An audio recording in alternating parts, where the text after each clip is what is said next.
Frictionlessness is very much a product, and it is a product that many companies are selling you today. I talk a lot about the idea of friction and how convenience culture has actually made us worse at being able to do things, and we've essentially outsourced a lot of our abilities to products and machines. And not only has this made us unhappier and poorer, it also has made us less trusting of one another. And this is a beautiful essay in the New Yorker. I recommend everybody read it. But essentially, it talks about why people are suddenly nostalgic for like the inconvenience of older technologies, things like the Walkman or the mixtape. And his point is that people aren't craving the technology in and of itself. They're craving the feeling of being capable.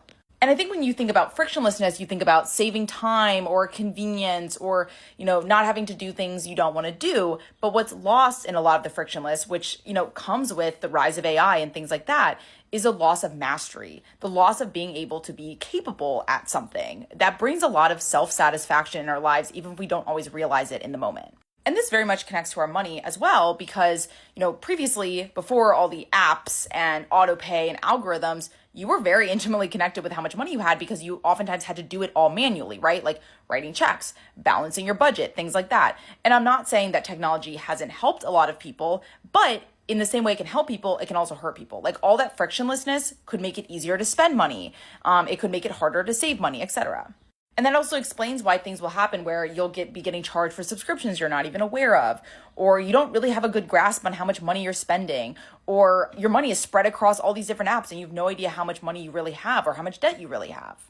And so I think our desire for inconvenience isn't really about nostalgia. I think it is this idea of wanting to be competent at something again. And I think you can very much apply this to your money. Friction a lot of times is where you actually learn things. I think some of the most satisfying parts of life is mastering something and, putting an effort and getting that reward at the end. And I think convenience leads us to mostly forget or not be able to do certain things. And so I think bringing more friction into our lives where it's important could be really beneficial for everybody.